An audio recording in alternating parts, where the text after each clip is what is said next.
Bien, retornamos otra vez con Hora 21 y la entrevista de la semana con el economista Carlos Anderson, que a su vez, como reitero, es el jefe de plan de gobierno de Podemos Perú. Decía en la introducción de la entrevista de que Carlos Anderson no solamente es el jefe de plan de gobierno de Podemos Perú, sino que tiene una vastísima experiencia en el ámbito de la banca internacional.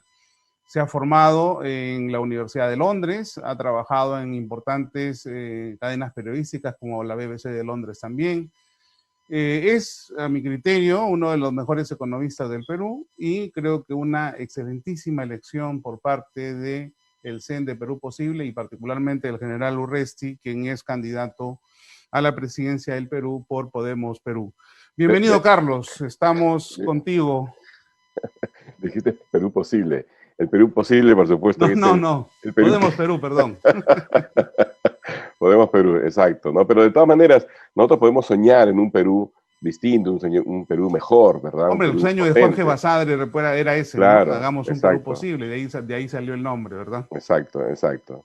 Pero podemos, eso es más importante ahora. Así es, Podemos Okay. Perú. Pues tú me dirás.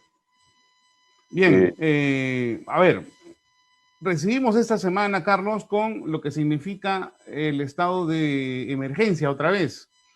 Se ha dicho que el plan de gobierno de Podemos Perú es un plan de emergencia similar al que se aplicó luego de la Segunda Guerra Mundial. De hecho, tú lo utilizaste en la presentación del plan de gobierno del partido, referido justamente a lo que significaba el plan Marshall, un plan de recuperación económica, un plan de reconstrucción de la economía nacional. Básicamente porque estábamos pues en una situación muy similar a la que ocurrió luego de la Segunda Guerra Mundial o luego de la Guerra del Pacífico contra Chile. Esta segunda ola y esta segunda cuarentena nos coloca en una situación peor. Por supuesto que sí. Mira, lo peor de todo es que esto no sorprende a nadie, absolutamente a nadie. Pareciera que las autoridades no ven televisión, porque bastaba con ver las noticias hace 3 meses, ¿okay? Cuando empezó una segunda ola, 3 meses atrás, en Europa, cerrar los ojos, pensar de que, bueno, aquí ya todo bien, estamos abriendo la economía, no va a pasar absolutamente nada, ¿no? Eso ha sido de una irresponsabilidad, pero monumental. Nosotros, te cuento yo, además, por supuesto, de ser candidato al Congreso con Perú, Podemos Perú con el número 3 y ser jefe de plan de gobierno, yo tengo un instituto, se llama el Instituto del Futuro, y nosotros en el mes de agosto hicimos una publicación de un estudio que se llama un estudio Delphi, es un estudio de encuesta a expertos, una encuesta muy sofisticada que se le hace y que te da luces muy claras, ¿no? Y lo que dice el estudio, que los invito a que lo tengan, solamente tienen que entrar a la página de Facebook y ponen ahí Instituto del Futuro, van a encontrar la publicación, la descargan, es gratis, ¿no? Se llama El aleteo del murciélago, y es un intento por ver qué cosas nos esperaban en los próximos 24 meses, ¿ya? Si tú lo lees de entrada, te dice, mira, una segunda ola en el Perú es inevitable. Y para poder evitar una segunda gran crisis económica, lo que tenemos que hacer es empezar de inmediato a gastar todo lo que sea para construir un sistema de salud que sea potente y que nos permita a nosotros protegernos y evitar nuevas cuarentenas. Eso está desde agosto del año pasado. ¿Qué se ha hecho? Lo leyeron, nosotros lo mandamos a todas las autoridades, sabrán, no sé, pues sencillamente la indolencia es lo que domina, el cerrar los ojos, el pensar de que todo va a ir bien, ¿no? Se le han pasado diciéndonos que la economía va a crecer 10, 11%, todavía ahora, después de este nuevo encierro, el ministro Waldo Mendoza nos dice en la conferencia de prensa que, bueno, sí, esto va a golpear un poquito, pero vamos a crecer exactamente igual 11%. Mira, no hay tal crecimiento. Incluso si las estadísticas te dicen algo parecido, no hay crecimiento. Es un efecto estadístico de rebote, ¿no? Entonces, nada, la realidad concreta no te la cuento yo, te la puede contar cualquier persona que hasta hoy día sigue dependiendo de sus ingresos diarios. Porque a partir del día lunes o domingo no va a poder hacerlo. Va a estar impedida de agenciarse de sus propios recursos para alimentar a su familia. Y eso de esperanzarse a que te lleguen 600 soles cuando el Estado ha demostrado una y otra vez su incompetencia, incluso para una cosa tan sencilla como es hacerle llegar ese tipo de recursos a los más necesitados, ¿no? La verdad es que a mí, sinceramente, me indigna. Me indigna porque hace rato que podríamos hacer las cosas diferentes si tan solo nuestros gobernantes tuvieran una pizca de amor por el Perú. Así es, correcto, correcto, y estoy en completo acuerdo contigo. Hay un tema que siempre se ha dicho y que de alguna manera marca el derrotero del Perú, ¿no? No aprendemos de nuestros errores ni aprendemos de los errores de nuestros mayores o en todo caso de los que nos anteceden en términos temporales. Esto de la segunda ola ya se venía a venir, como tú lo has dicho, en Europa, porque en Europa sucedió lo mismo y obviamente entraron también en un default económico bastante importante. Sin embargo, como tú lo has dicho también, no se hizo nada en Perú, pensando que todo iba a ir bien y que incluso se vendía la imagen o la idea de que íbamos a crecer todavía un 10-11%, lo cual obviamente no es así. Todo esto que nos comentas y de lo cual estamos de acuerdo, pregunto, ¿nos impide soñar con un crecimiento ya siquiera del 8%, yo qué sé, del 6%, del 10% ya imposible? Y solamente nos permite soñar con sobrevivir, porque prácticamente como país estamos ya en una lógica de sobrevivencia con esto que nos está pasando, porque tú lo has dicho también, hay una economía informal bastante fuerte, ¿no? De un 70% probablemente del país o un 80%, la cual se va a perjudicar a partir del día lunes. Sí, mira, en realidad te digo una cosa, yo le presto cero atención al tema de los pronósticos de 10, 7, 5, 6%. Mira, creo que no significa nada en un país con tan malas estadísticas. Ya te dije, incluso ese 10% era un rebote estadístico, porque si tú estabas en 100 el año 2019 y caíste a 70, ¿ok? El año 2020, el índice, ¿verdad? Entonces, si tú subes 10%, estarás en 80 y algo, pero todavía estás 20% debajo de donde estabas, ¿no? Entonces, y además también con algo importante en el medio, que es que millones de empleos se han perdido, y el resto de empleos que no se han perdido está en una situación en la que perder el empleo no sería sorpresa, ¿no? Incluso que quienes creen que tienen el empleo súper seguro, saben ahora que no están así. Y eso, la realidad del desempleo masivo y el temor a un mayor desempleo, hace que la gente cambie su forma de comportarse. Entonces sea, por ejemplo, más cuidadosa a la hora de gastar. Y si tú no gastas mucho y consumes menos, ¿verdad? El que produce dice, bueno, ¿y para qué voy a producir si no hay mucho consumo? Es lo que se llama un choque de demanda, ¿no? Y claro, y si eso sucede, dice, bueno, entonces, ¿para qué voy a contratar más? ¿Para qué voy a invertir si no hay nadie comprando? Entonces, como no hay nadie comprando, entonces yo para qué tengo tantos trabajadores, los dejo ir, ¿verdad? Y entonces todo esto se convierte en un círculo vicioso que es exactamente donde estamos ahora. Por eso es que el plan de Podemos Perú, desde el primer día, bueno, nosotros desde que hicimos el análisis, ¿no? Supusimos que desafortunadamente el Estado Nacional, el gobierno iba a ser lo incompetente que está demostrando ser. Y que por lo tanto, cuando lleguemos a julio del 28 de este año, vamos a tener que tomar las riendas y correr y hacer las cosas así, de la noche a la mañana. Y lo primero que necesitamos es empleo. Empleo y empleo, porque sin empleo no hay ingresos, sin ingresos no hay consumo y sin consumo no hay producción. Así de fácil. Entonces, Un shock de sacar empleo y un shock, productividad. exacto, un shock de empleo y productividad. Y empleo, normalmente, hay que reconocerlo, es el sector privado el gran creador de empleo, ¿no? Pero el sector privado está ahorita golpeadísimo, medio quebrado, ¿no? Sobre todo el sector que más empleo genera, que es el sector informal.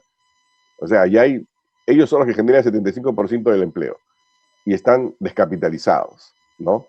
Por eso que nosotros, entre las medidas que tenemos, lo primero que vamos a hacer es crear este fondo soberano de $1.000 millones, que va a dirigir recursos a las microfinancieras, para que las microfinancieras a su vez dirijan recursos a ese sector que está conformado pues, por el dueño de una farmacia, por la señora que tiene su peluquería, ¿no? Y cosas por el estilo, negocios pequeños que se han descapitalizado y que van a necesitar esto para poder nuevamente contratar gentes y darle vuelta a las cosas. Y por otro lado, para el sector formal, lo primero que estamos pidiendo, o mejor dicho, lo primero que pensamos hacer es expandir el plazo del repago de Reactiva 1 y Reactiva 2 de 3 a 5 años, de manera que tengan un poco de oxígeno, porque las empresas se están muriendo por falta de oxígeno, igualito que el COVID. O sea, el plazo de gracia era, me parece, de 1 año, ¿verdad? Claro, 1 año, debe empezar a pagarlo ahora, ¿no? Y ahora la pregunta es de dónde. Y entonces, si no lo pagas, de inmediato el Estado es el que tiene que ponerlo. Y lo que está pasando es que, según hoy día escuché a un dirigente de una asociación de pymes, ¿no? Ya en lo que va del año, más de 200.000 pymes han simplemente desaparecido. Pequeñas bodegas, pequeños restaurantes, pequeños, etcétera. Muchos de ellos tuvieron Reactiva. Se está asesinando la economía peruana poco a poco. Claro, muchos de ellos Carlos tuvieron Anderson postula al Congreso. Exacto. Con el número 3 al Congreso de Podemos Perú. Ante la eventualidad, y esperemos que así sea, porque creo que coincidimos en nuestros planteamientos, Carlos, de la victoria del general Urresti, de Daniel Urresti, Carlos Anderson sería o ministro de Economía o primer ministro. Quiero preguntarle a ese Carlos Anderson, estadista, ¿cómo enfrentaría Carlos Anderson? ¿Cómo hubiese enfrentado Carlos Anderson en esta lógica de cabeza del Ministerio de Economía o de cabeza del gobierno como presidente de la PCM ante las situaciones que nos toca vivir? La pregunta está hecha. Dame 1 minuto para el corte comercial, Carlos, y volvemos con tu respuesta. Okay.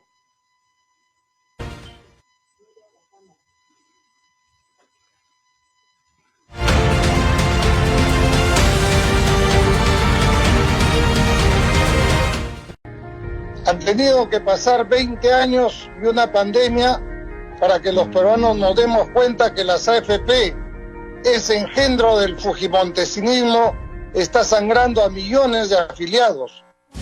Y gracias a la complicidad de algunas bancadas, los pobres afiliados van a tener que seguir esperando el 100% de sus fondos hasta que venga un gobierno firme y sensible que ordene devolverles su dinero, el dinero que les pertenece. Y me causa gracia escuchar a representantes de bancadas que son justamente las que no han permitido que este texto sustitutorio contenga el 100%. Debemos decir la verdad. Podemos Perú ha peleado hasta el último momento para que se considere el 100% de la devolución.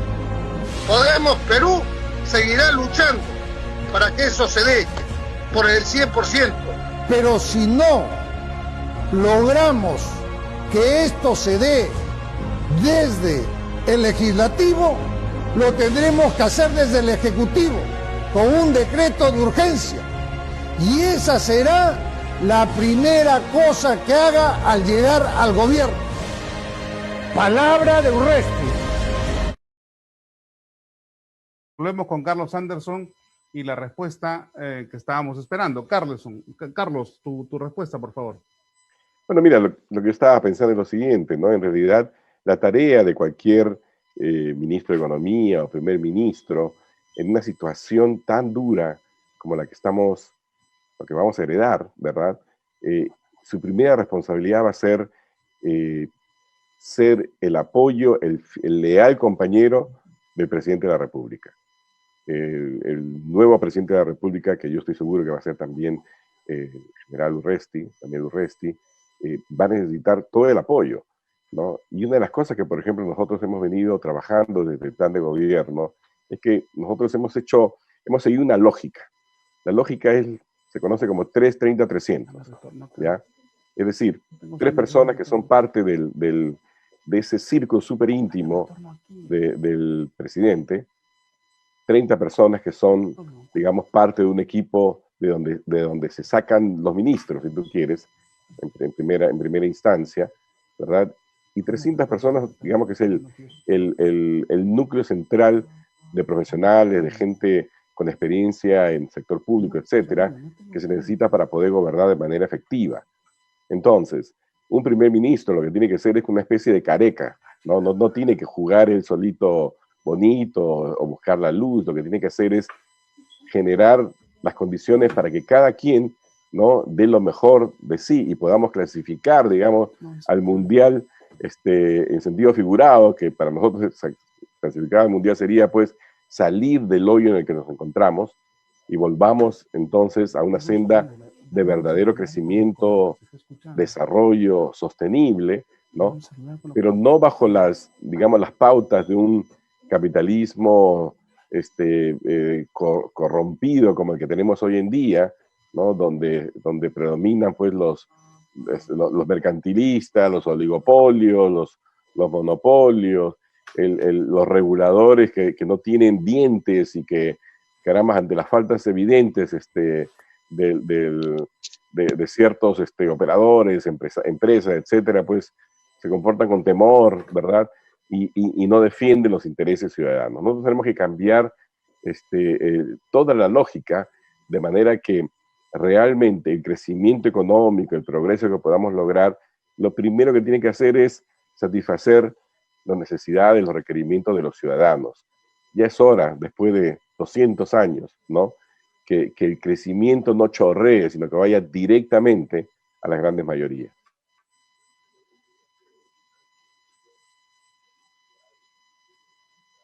Espero haberte respondido, Miguel. Correcto, correcto. Y una cosa aquí que también surge a raíz de toda esta discusión. Sí, claro que sí.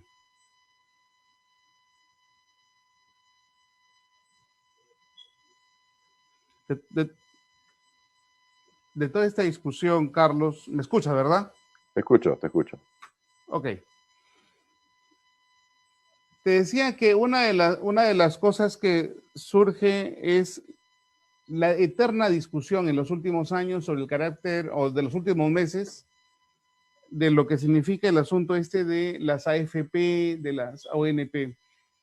La liberación de los fondos de pensiones de las AFP sirvió en su momento, aunque de manera parcial ciertamente, para paliar esas necesidades económicas de la población, de esos estratos sociales humildes. Y la posición del gobierno ha sido siempre una posición renuente para que ello sea así. Ya ni hablar con el tema de las ONPs, ¿no? Y ese es un extremo. Y el otro extremo de lo que siempre se quejan en función al tema de la sociedad económicamente informal es cómo crear incentivos para que esa sociedad económicamente informal se formalice. Uno de los incentivos, creo yo, es el uso para que se formalice en el tema de la bancarización o el uso formal de la banca, es precisamente que la banca sea menos abusiva. Entonces, las dos preguntas que te quiero hacer es, primero, tu posición respecto de las AFP y las ONP, y segundo, tu posición respecto de la usura bancaria que se ha venido discutiendo en los últimos meses.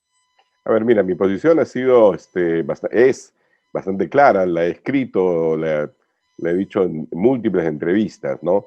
Nosotros en relación con las AFPs, o sea, con el sistema del ahorro previsional, estamos cosechando lo mal que sembramos. Aquí en el Perú, desafortunadamente, se malentendió todo el tema de ahorro previsional y se le igualó al sistema de AFPs, ¿no? Yo, como ustedes saben, he tenido la suerte, bueno, de trabajar la mayor parte de mi vida profesional en el extranjero, así que conozco bastante bien el sector financiero en particular en diferentes partes del mundo, y les cuento que en los sistemas de ahorro forzoso, como el sistema de AFP, es la excepción, no es la regla, ¿ok? 1. 2, lo que sí yo no he visto en ninguna parte del mundo es que el sistema se haya organizado de manera tal que el riesgo solamente lo siguen los que aportan, mientras que las empresas en sí mismas no corren ningún riesgo porque tienen de inmediato ingresos por las comisiones, por el flujo, las comisiones por el total de fondos que administran, etc. Eso ha dado pues lugar a una serie de abusos, porque para comenzar ha habido pues un desprecio por el tema de la eficiencia, ¿no? Durante muchos años se tuvieron costos administrativos de locura, ¿no? Te llamaban, te ofrecían una botella de champaña y cosas por el estilo para que te cambies de una AFP a otra, y eso solamente es posible cuando no hay ningún tipo de control sobre los gastos administrativos, porque lo tienen todo asegurado, ¿verdad? Y el producto de todo ese mal manejo ha sido que los pocos que se han ido retirando tienen pensiones mínimas. Más o menos, para tener una pensión de 500 soles, ¿sí? Tienes que tener unos 120.000 soles en tu cuenta de AFP. Entonces tú dices, bueno, yo tengo 40.000 y me quedan 5 años, yo voy a llegar a 120.000, no voy a llegar, entonces ¿qué me va a tener una pensión de 300 soles? Mejor esa plata la tengo yo ahora y hago un negocio. Es la lógica. Evidentemente, mira, el tema del ahorro previsional es algo a lo que tenemos que ponerle mucha atención, porque efectivamente el Perú poco a poco se está envejeciendo. Y si bien hoy en día hay apenas 2 millones de personas más o menos que tienen 65 años o más, hacia el 2030, en 10 años más van a ser 6 millones, y al 2050 van a ser 16 millones. Es decir, es un problema que tenemos que atacar ya, ¿verdad? Pero primero tenemos que corregir lo mal que está la situación, porque no vamos a construir nada sobre una base endeble. Y la base endeble significa eso. Efectivamente, la devolución a aquellos que no tenían ninguna posibilidad de tener una pensión, tanto en el mundo ONP como en el mundo de las AFP, ha servido como una especie de protección frente a la crisis. Yo se lo he dicho a muchos amigos, si no hubiera sido así, tendríamos en las calles toda una tremenda protesta social. El problema está en que, claro, estas personas han comido su ahorro de largo tiempo, ¿no es cierto? Entonces tenemos que, por eso, reinventar el sistema. Y tenemos que reinventarlo sobre bases más firmes. Bases, por ejemplo, que reconozcan que el trabajo formal no debe ser el elemento decisorio, porque el 70% de los trabajadores en el Perú, o 80% ahora, no tienen un empleo formal. Entonces no puedes tú excluirlo de la posibilidad de que eventualmente se tengan que retirar y tener una pensión, porque han trabajado. Lo que pasa es que el sistema no se lo ha permitido. Entonces, nosotros entendiendo todo eso, tenemos un gran impulso a la formalización. Por eso es que nosotros estamos promoviendo, por ejemplo, el RUC universal. Porque hoy en día tú le preguntas a alguien, a una empresa, ¿eres formal o no eres informal? ¿Eres formal o qué? ¿Cuál es tu RUC? ¿Sí? ¿Eres informal o no tienes RUC? Si tienes RUC, ¿qué beneficio puedes tener como empresa? Ah, pues si tú gastas y pagas pagas IGB, un porcentaje, un tercio de esos IGB que tú estás pagando, lo puedes utilizar como un escudo fiscal, como una protección, ¿verdad? Para hacer otros gastos, ¿no? de detracciones. Entonces, lo que nosotros estamos diciendo es que ahora, a partir de 18 años, todo el mundo va a tener acceso a un RUC, que va a ser como tu DNI con un pequeño cambio. ¿Eso qué va a permitir? Primero, que va a permitir que aumente la recaudación, porque de repente todos nos convertimos en agentes de recaudación, porque todos vamos a tener un incentivo de que así sea. ¿Cómo así? Muy sencillo, porque si yo gasto 1.000 y pago 180, ¿no es cierto?, de IGB, 60 de esos, 180 ahora yo los voy a poder utilizar para mis propios propósitos. ¿Cuáles son mis propósitos? La mitad de eso va a ir a una cuenta de ahorro previsional para mi retiro. Desde el comienzo, desde que tienes 18 años, que es como hay que hacerlo, ¿no? Y la otra mitad me va a servir a mí para pagar ciertos impuestos, ciertos arbitrios, multas, soy un taxista, ¿no? Poder cumplir con esas cosas. Entonces, vamos a cambiar eso, vamos a hacer que ser formal sea la norma y no la excepción. De igual manera, por ejemplo, en el Perú hay más de 2 millones de EIRLs, que son empresas individuales de responsabilidad limitada, que sencillamente trabajan, se organizan, pero que no han perfeccionado el sistema, por ejemplo, entendiendo de que por más que uno sea, por ejemplo, tú, esta es tu empresa, digamos, ¿no? Tú eres el productor, tú te puedes autoemplear y puedes tener una planilla, ¿okay?, electrónica, que es lo que nosotros vamos a hacer, que te va a dar ciertos beneficios. Primero, porque te va a poner en el sistema.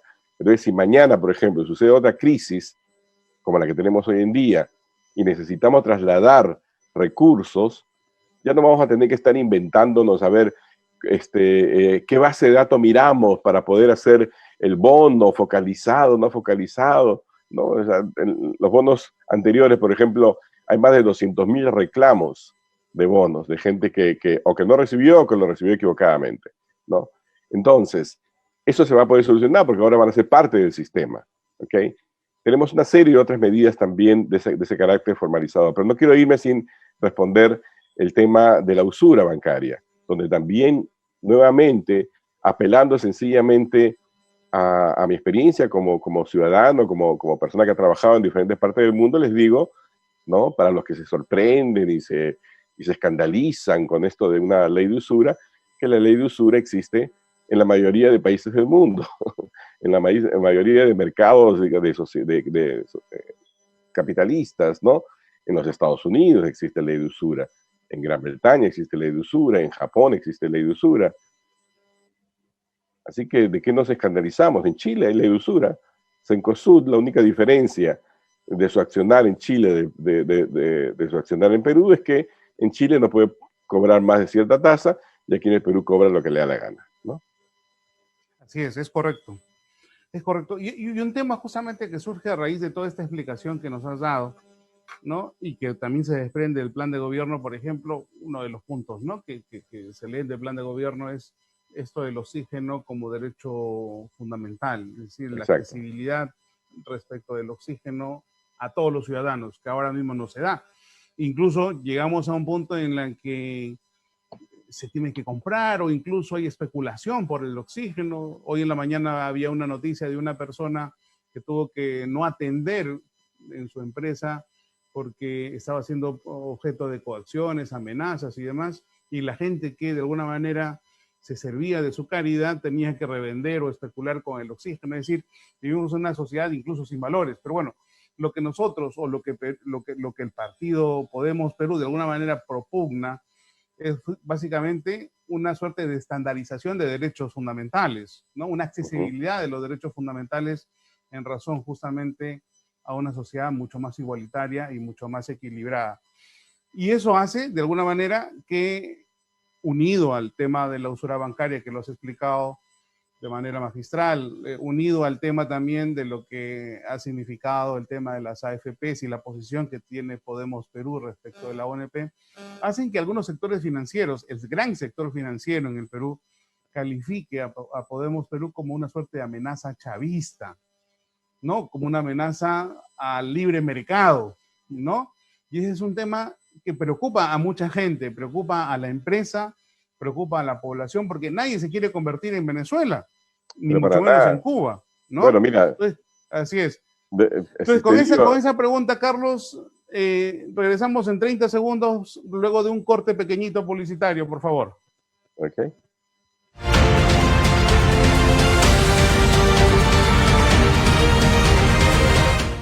Hola, soy tu amigo Miguel Pérez. Soy abogado de profesión desde hace 24 años por la Universidad Católica.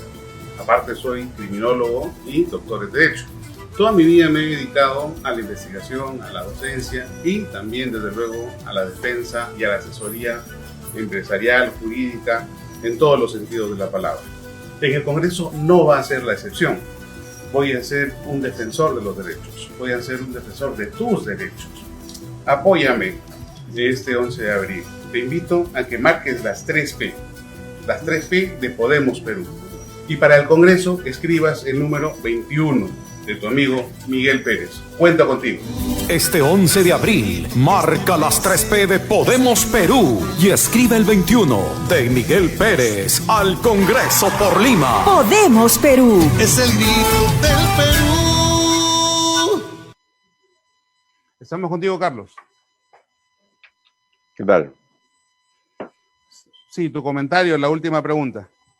Tiene que ser recordar ahora la última pregunta, perdóname. Te decía que toda esta interpretación que ok. se tiene de Podemos Perú, Como un partido la populista. posición que se tiene respecto Sí, sí. de la accesibilidad de los derechos fundamentales en una sociedad Sí. igualitaria, etcétera. Sí, sí, La sí. posición que se tiene de las AFP, de las ONP, de la usura bancaria, del antidumping, etcétera, hace que los sectores financieros y otros partidos vinculados al gran empresariado no haya catalogado a Podemos Perú como un partido chavista, de una amenaza chavista, porque nadie se quiere convertir definitivamente en una nueva Venezuela en América Latina. Sí. Y eso es lo que de alguna manera hace que la población tenga cierto miedo, cierto temor a elegir, ¿no? Bajo un corte dictatorial, autoritario, etcétera, a Podemos Perú en función a este tema. Sí, bueno, Un comentario respecto de esta percepción que se tiene en términos políticos y económicos. Claro, nada más alejado de la realidad, nada más alejado de la realidad, ¿ok? Yo, por ejemplo, en mi experiencia, tanto con Daniel Urresti como con el partido, he visto más bien un manejo súper, pero súper democrático, muy respetuoso, ¿ok? Muy distinto de los partidos de dueño único, ¿no? Yo la verdad que esperaba algo por el estilo y no ha sido así el caso, ¿no? Lo cual, por ejemplo, ha permitido que atraigamos al equipo de plan de gobierno a profesionales de primera línea. Ahí tenemos exministros,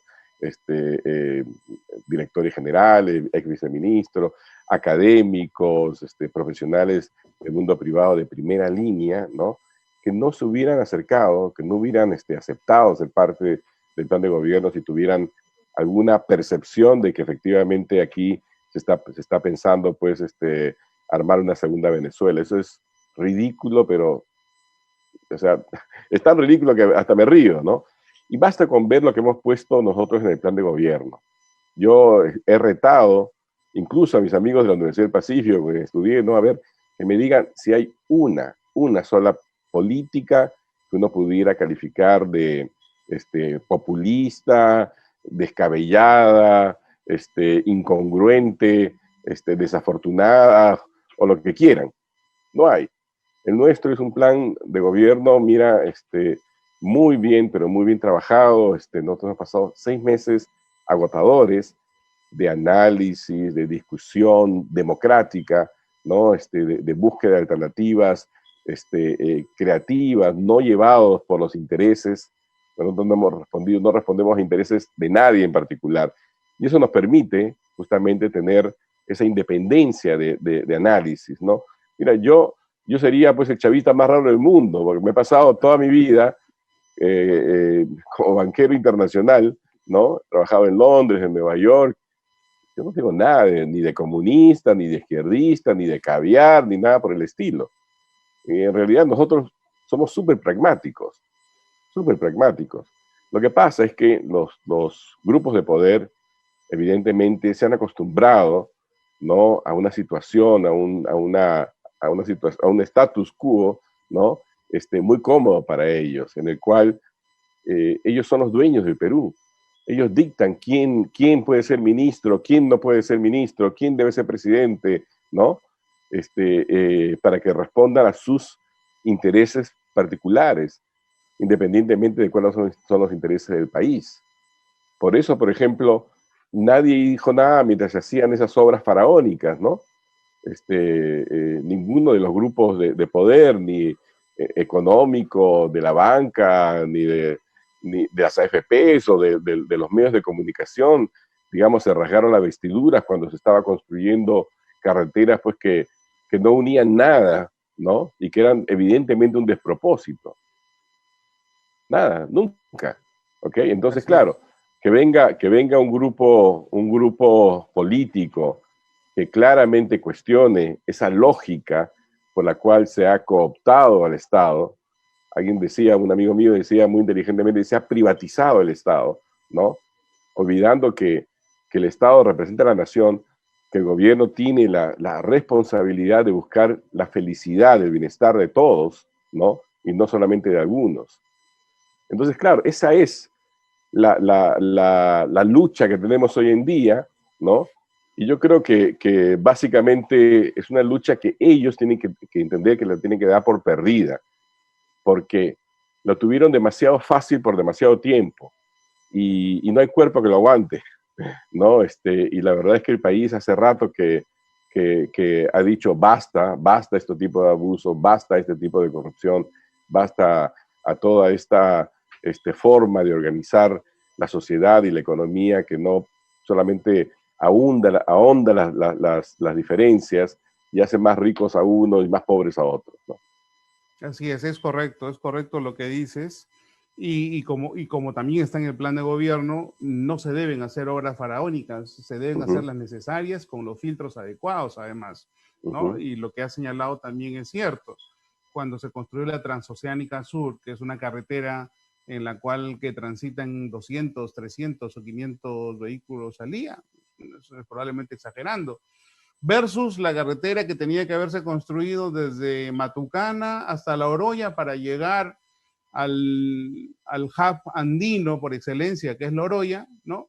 Que te reparte para Pasco, que te reparte para Huánuco, para Huancayo, ¿no? Etcétera, o para Huancavelica también, y que debía haberse construido, y que sin embargo no ha ocurrido así. Y sin embargo también hay que recordar que fue el fundador José Luna de Podemos el que en su momento hizo que se aprobara una norma que declaraba de necesidad nacional la carretera transandina, y tampoco se tomó en cuenta. Y como bien has dicho tú también, estos grupos de poder han significado durante bastantes años una suerte de privatización del Estado, cosa que Podemos Perú ha puesto en serio peligro y serio riesgo. De ahí que somos ciertamente, Podemos Perú se ha convertido en una suerte de enemigo, ¿no? Al establishment, al status quo al cual han estado ellos acostumbrados. Una última pregunta que te quería hacer, Carlos, en función justamente a esta educación internacional que has tenido en Europa, es el modelo de universidad abierta, tecnificada, ¿no? Que también está en el plan de gobierno y que significa pues una revolución en los marcos académicos de educación a distancia. Efectivamente. Bueno, mira, aquí nuevamente la verdad es que nosotros somos disruptivos, ¿ya? Simplemente gracias a mirar el mundo, no cerrar los ojos y decir, bueno, no, esto no es posible porque estamos en el Perú. No hay nada en el ADN de los peruanos que haga que nosotros seamos distintos y que no podamos hacer las cosas buenas que se hacen en el mundo. Por ejemplo, en el tema de la educación, hace rato que la educación se ha ido desmaterializando, ¿no? La tecnología es tan extraordinaria que la verdad permite aprender a aprender, ¿ya? Permite hacer cosas que antes eran imposibles. El modelo de educación mediante el cual había un maestro, una pizarra, el maestro imparte conocimientos, ¿no? Ese sistema ya pasó, ¿no? Primero porque el conocimiento ya no es algo que uno puede impartir, ¿no? El conocimiento es algo que uno adquiere, ¿sí? No es que te lo impartan, te lo pongan, no, tú lo adquieres. Y como muchas cosas, hoy en día uno puede adquirir el conocimiento con juegos, lo adquiere viendo un documental, cosas por el estilo, ¿no? Y de hecho, por eso es que quienes especulan, por ejemplo, sobre el futuro de las universidades en particular, dicen que hacia el 2050 pues habrán 2, 3 grandes marcas de universidades y nada más. Y la universidad no tiene que ser necesariamente física, ¿no? Más allá de aquellas cosas que necesiten laboratorios, etc. El resto va a ser muy parecido a un modelo Netflix de educación, que es lo que nosotros estamos proponiendo adelantadamente. Y en particular, la creación de una universidad que sea 100% digital, una universidad pública. ¿Existen modelos de este tipo? Existen modelos de universidad pública digital 100% en el mundo.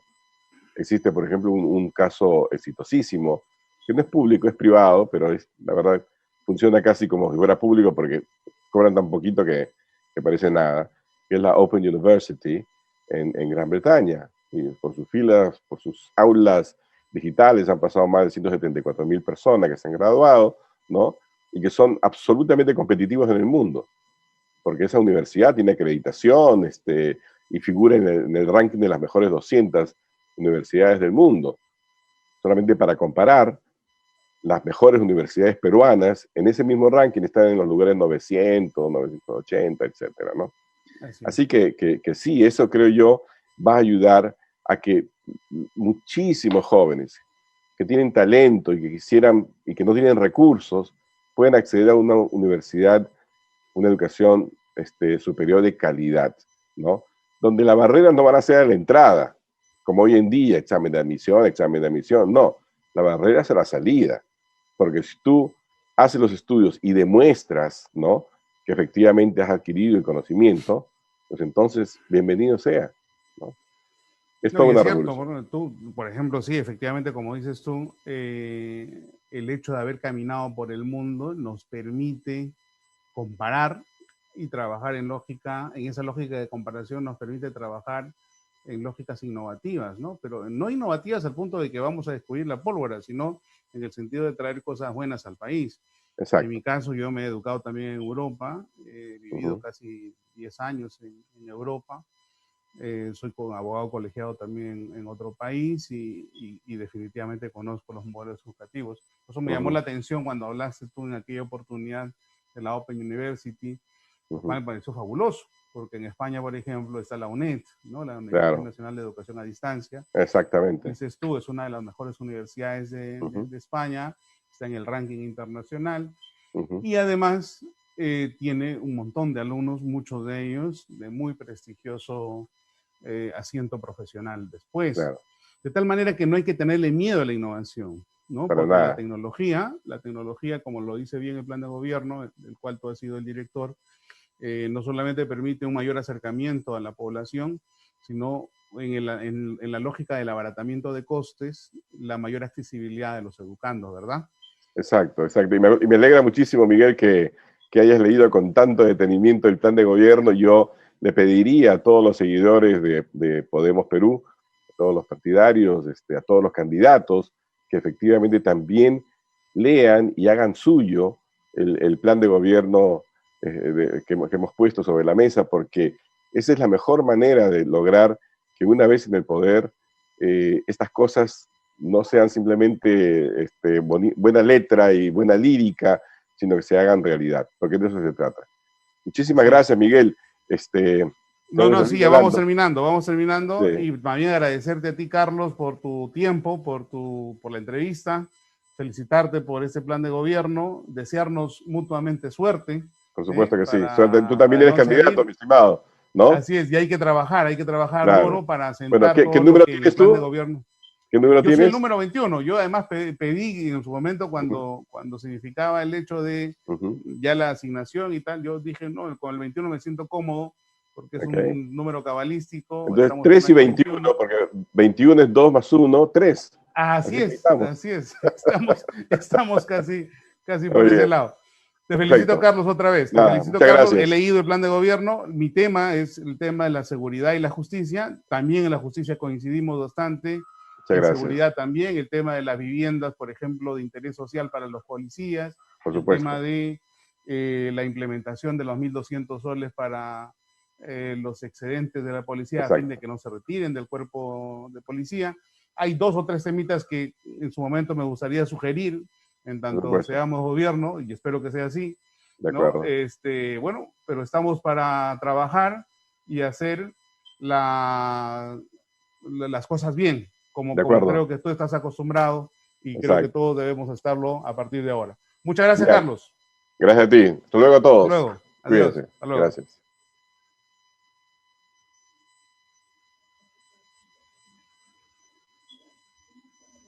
Bien, volvemos en unos segundos para el tramo final de este programa, luego de un pequeño corte publicitario.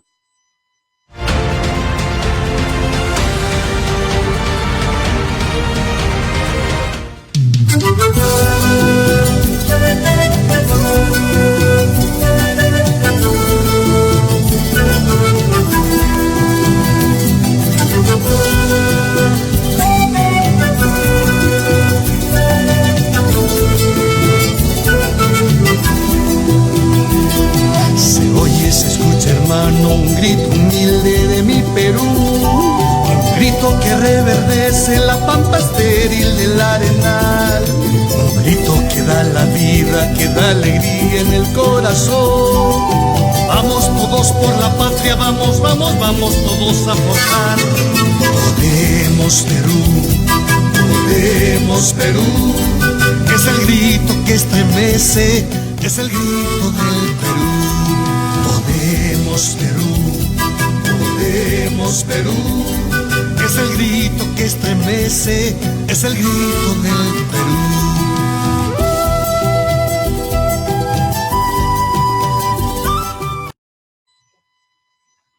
Bien, esta ha sido la entrevista del día con un gran economista, un gran profesional. Como decía él, pues imposible pensar, absurdo, ¿no?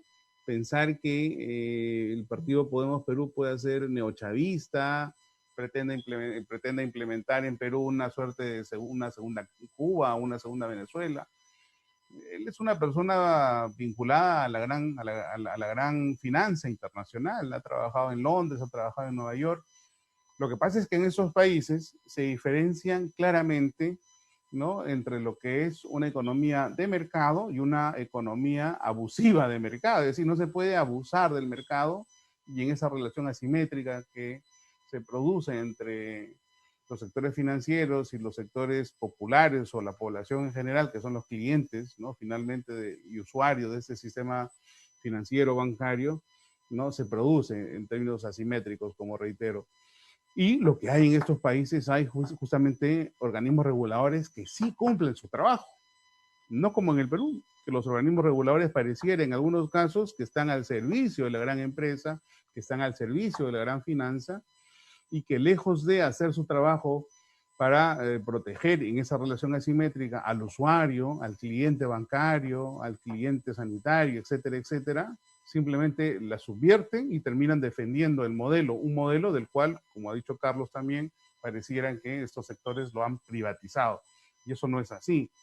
Y Podemos Perú pues se ha convertido de alguna manera en el gran enemigo de estos sectores, ¿no? No en vano se ha sido propiciador de normas y de situaciones en el Congreso que han significado subversiones en el buen sentido de la palabra del status quo, del establishment, que ha significado pues obviamente que estos sectores pierdan mucho dinero, ¿no? El hecho, por ejemplo, que se aprobara en su momento la devolución parcial de las AFP, por ejemplo, ¿no?, le quitó a estas AFP organizadas, manejadas por la gran banca, que a su vez financiaban partidos políticos para sus campañas presidenciales, cosa que ya incluso ha sido judicializado y ustedes lo saben, han sido impactados por este tipo de respuestas legislativas que ha tenido Podemos Perú en el Congreso de la República.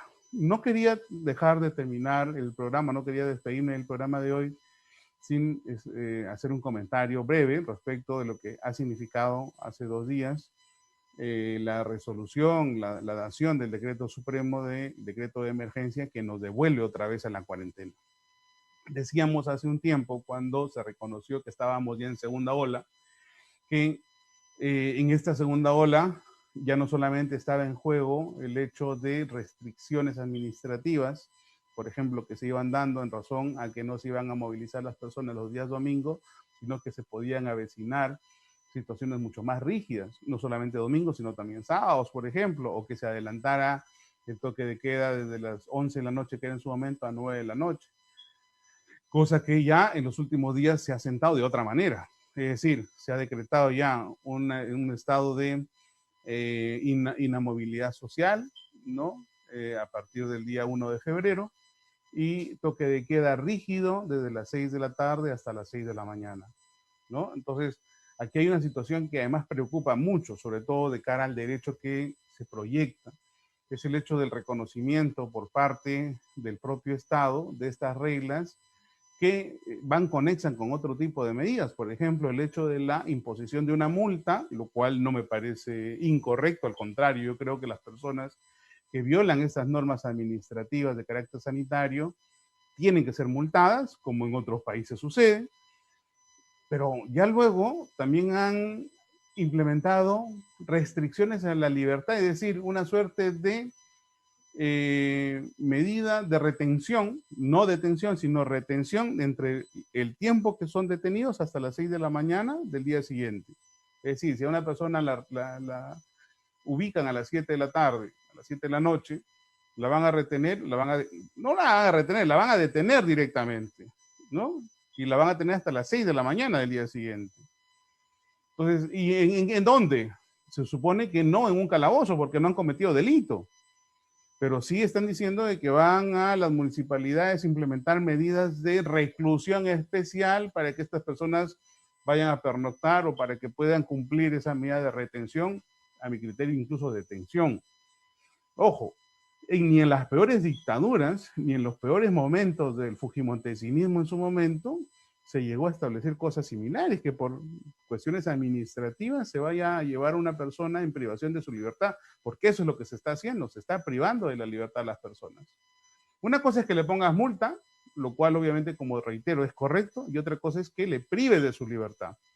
Y para privar de la libertad, tienes obviamente normas constitucionales muy definidas, ¿no? No solamente está el hecho de que se puede detener en flagrancia o por orden judicial, sino la 224F o 224F de la Constitución, hasta donde recuerdo, que habla acerca de disposiciones legales diferentes y que es el amparo, por ejemplo, de lo que significa la retención para la identificación que establece el Código Procesal Penal y que duran hasta 4 horas. Es decir, si una persona no tiene una identificación y no existen los mecanismos técnicos o tecnológicos para poder identificarla plenamente y ver sus requisitorias o alguna situación que signifique una perseguibilidad de esta persona en el ámbito de la justicia, la puedes retener hasta 6 horas. Entonces, hubo una discusión en su momento y lo que se decía es que el 224F de la Constitución establecía justamente privaciones de la libertad a partir de regulaciones legales. Esta era una, pero aquí no hay ninguna ley. Acá hay un decreto supremo. Segundo, aquí no hay una infracción penal, sino hay una infracción administrativa que por sí tiene una sanción, que es una multa. Entonces, su mismo hecho está dando origen a 2 situaciones sancionatorias o de restricción a los derechos. Entonces, ¿dónde está la Defensoría del Pueblo? ¿Dónde está el Colegio de Abogados para defender los derechos de las personas? Desde aquí, desde esta humilde mesa, desde este humilde estrado, queremos llamar la atención a la sociedad peruana para estar atentos a los diversos abusos que en nombre de las necesidades sanitarias pudieran estar cometiéndose o vayan a cometerse los días que vienen, que son días aciagos, que son días en los que hay que cuidarnos. Gracias a Dios estamos todavía sanos, pero obviamente hay que estar siempre atentos a las indicaciones sanitarias, pero no abusar del poder. Señores del gobierno, no abusen del poder. El poder es efímero. Ustedes son inquilinos del poder. Y como inquilinos del poder van a pagar luego cara sus rentas. Así que por favor, no abusen del poder. Bien, esa ha sido entonces la pequeña reflexión que hemos dado respecto a este tema. Y los días siguientes, en tanto medio informativo, vamos a seguir comunicándonos, vamos a seguir dando algunas cuestiones relativas ya a lo que significa la coyuntura política y nacional. Bien, entonces hasta la próxima semana. Muy amables, hasta luego. Muchas gracias. Adiós.